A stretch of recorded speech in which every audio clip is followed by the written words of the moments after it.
She found her father's hidden letter after 47 years. When her children read it, they all fell to their knees by the Han River. My dear friends, imagine this.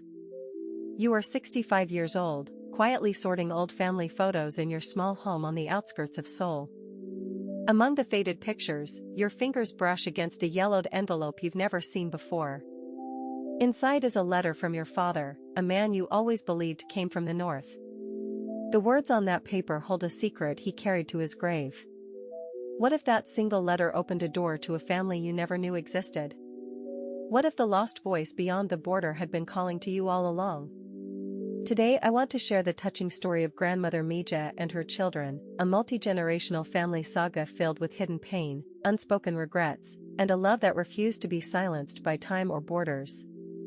In this story you'll witness a decades-old family secret that threatened to tear them apart, a painful confrontation where years of resentment finally surfaced, a shocking DNA revelation that changed everything, and a tearful reunion that brought healing to 3 generations. Grab a warm cup of tea, settle into your favorite chair, and let this story wrap around your heart. It was a quiet autumn afternoon when Mija, now 65, sat cross-legged on the floor of her modest Seoul apartment. The scent of old paper filled the air as she sorted through a box of memories. Her hands trembled when she found the letter, tucked behind a photo of her father. The handwriting was shaky but familiar.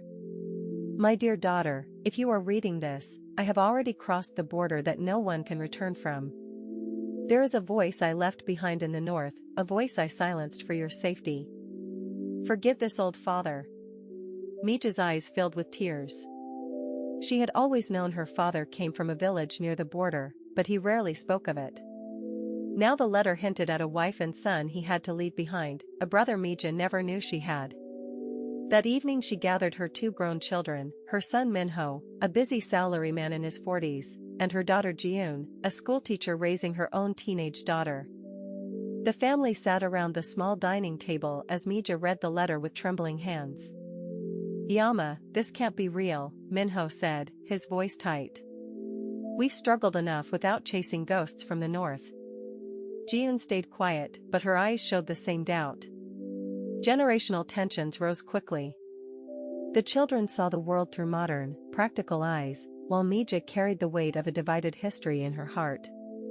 For weeks the family argued. Minho worried about the cost and danger. Jiun feared reopening old wounds.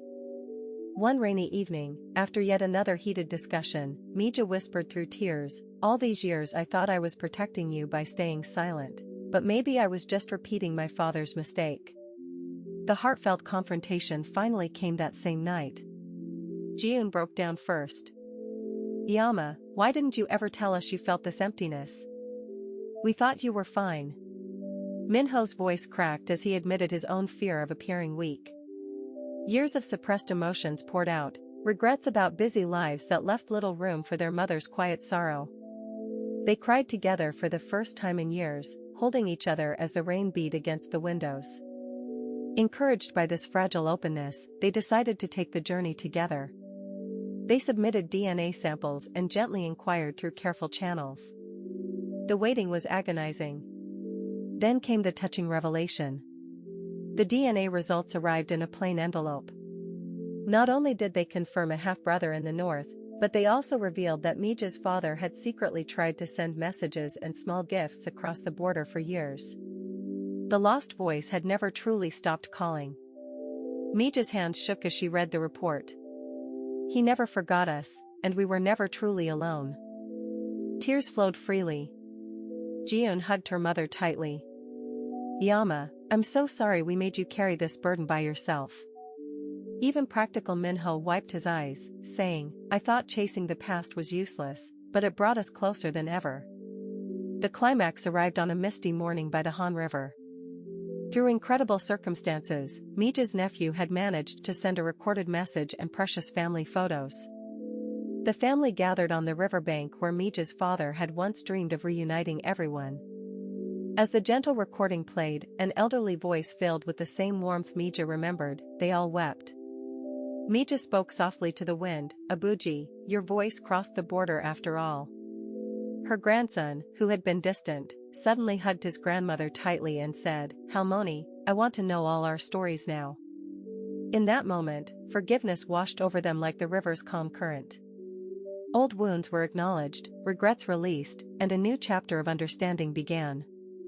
The lost voice had found its way home through healed hearts. My dear friends, Mija's story reminds us that some family secrets aren't meant to stay hidden forever.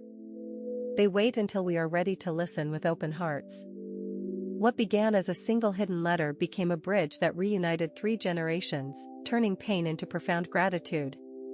Even when borders divide us, love and truth have a way of finding each other.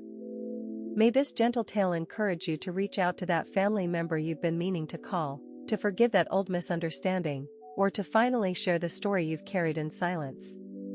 If this story touched your heart, please share your own precious family memories in the comments below. Which part moved you the most? Your stories are the real treasure here. Thank you for spending this time with me. Remember, it is never too late for healing and reunion. This is fiction inspired by real-life events for entertainment.